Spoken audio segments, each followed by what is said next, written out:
오늘의 신고가 종목입니다. 신고가를 경신 후 다소 주춤한 모습인데요. 이스페타시스입니다. 3분기 최대 실적을 경신할 것이라는 증권사 전망에 힘입어 강세 흐름을 나타냈는데요. 추가 전략 세워보겠습니다. 조정을 이용해서 매수에 나서도 되는 걸까요? 이스페타시스 오늘의 종목입니다. 김종희 연구위원과 함께합니다. 안녕하십니까? 안녕하십니까? 네, 이 3분기 실적에 대한 기대감으로 계속 잘 오르던 종목이 좀 주춤합니다. 잘 올랐던 배경도 함께 얘기를 해주시고요. 지금 주가의 변동성 어떻게 보고 계신지요? 현재 실적의 개선 기대감이 강하게 나타나고 있죠. 본업도 좋습니다. 이스페타시스가 이제 관련된 자회사가 이제 세 가지 정도가 있다라고 보여지는데. 이수 아메리카라고 하는 미국 법인이 있고요.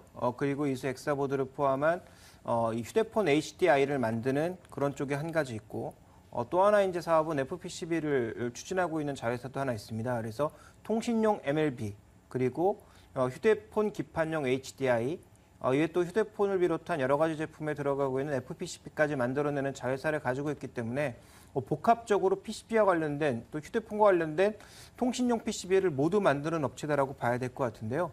이 각 사업부의 실적이 올해부터 내년까지 모두 지속적으로 개선될 것으로 예상이 되고 있습니다.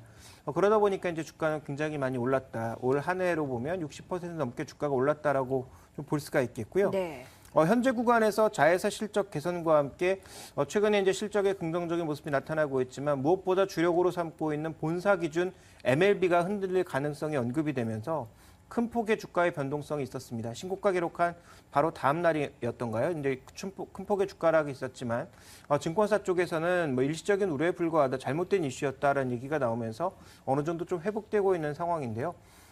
주가의 이제 실적 상승에 따른 주가 상승이 나타나고 있습니다만 주력 사업인 MLB의 움직임에 따라서 다소의 변동성은 발생할 수 있지 않나 좀 이렇게 봐야 될 것 같습니다. 네, MLB가 다층 회로 기판으로 해서 중점 주력 사업입니다. 이스페타시스가 전기전자 부품 업종이라고 할 수 있는데 양대 스마트폰 업체의 동시 납품이 진행되면서 지금 매출의 전년 동기 대비 40% 가량 될 것으로 예상되면서 실적에 대한 기대감을 갖고 있습니다.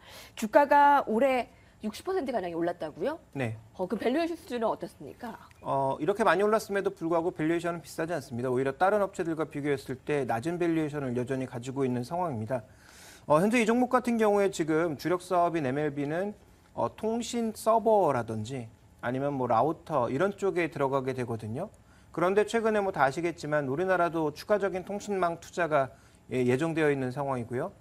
미국을 비롯한 일본 같은 기존의 LTE 서비스를 내놓은 쪽에서도 추가적인 통신망 투자가 예정되어 있고 유럽은 아직 조금 잠잠한 모습입니다만 그 외에 이제 이머징 마켓을 비롯한 여러 쪽에서도 특히 중국 쪽에서도 추가적인 통신망 투자가 예정되어 있는 만큼 이 종목 같은 경우에는 자회사들은 삼성전자나 LG전자 쪽으로 납품을 하지만 본사인 이수 페타시스 자체는 시스코라든지 루슨트와 같은 이런 이 글로벌 기업으로 납품을 하고 있는 만큼 전체적인 실적 추이는 내년까지 좋을 것으로 예상이 되고 있습니다. 그래서 올해 실적 기준으로는 한 7배 정도의 수준의 PR인데요. 네. 내년 실적 기준으로 하면 5배 정도밖에 안 되는 상황이고요. 그리고 PB 역시도 한 1.3배 정도이기 때문에 성장과 지금 매출 그 흐름을 고려해 봤을 때 현재 밸류에이션은 여전히 경쟁사 대비해서도 싸고 시장 대비해서도 싼 그런 정도의 수준을 가지고 있다라고 좀 봐야 될 것 같습니다. 많이 올랐음에도 밸류에이션이 그렇게 높은 수준이 아니다. 좀 더 매력이 있는 상황일 텐데요. 지금 이스페타시스가 4월 초에 이 종목의 목표 수익률을 한 20% 정도로 설정해 주신 바가 있었죠. 근데 이미 그것을 좀 뛰어넘지 않았습니까? 여기서의 전략 어떻게 세워야 될까요? 네, 정확하게 제가 4월 4일 날 이 시간을 통해서 이 종목을 소개를 시켜드렸는데요. 한 5개월 조금 넘었네요. 네. 그때 제가 한 20% 정도의 추가적인 반등은 가능하다라고 이제 매수 의견을 드렸는데 그 이후에도 주가는 한 20% 정도가 더 올랐습니다. 현재 올랐음에도 불구하고 이 종목의 이제 실적이 꺾이는 시점이 말씀드렸다시피 2014년까지는 증가를 하다가 정체를 보일 것으로 예상을 하고 있기 때문에 또 최근에 나왔던 우려인 MLB 관련 우려는 조금 과장된 측면이 있다라고 판단하고 있기 때문에 밸류에이션의 기준에 봤을 때는 여전히 투자가 가능하다라고 보고 있습니다. 지금 이제 기존에 가지고 계셨던 분들이라면 여전히 홀딩 관점에서 봐야 될 것 같고요. 신규 매수는 오늘이라든지 아니면 다음 주 초반에 조정이 나타난다면 그런 조정을 이용한 매수가 좀 가능하지 않을까라고 판단하고 있고요.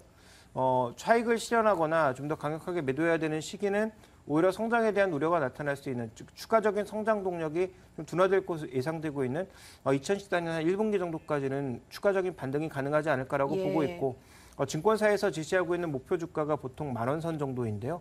뭐 그 정도 주가까지는 아니더라도 전고점 정도는 충분히 넘어설 수 있을 것으로 판단하고 있는 만큼 이 종목에 대해서는 신규 매수는 조정시 매수 관점, 가지고 계시다면 여전히 보유 홀딩 관점에서 접근을 하고 싶습니다. 이 종목은 실적이 키포인트이기 때문에 실적이 꺾이기 전까지는 보유 의견을 주시는 거죠. 이수페탈시스였습니다. 오늘의 신고가 종목으로 알아봤습니다. 김종연 연구위원과 함께했습니다. 고맙습니다.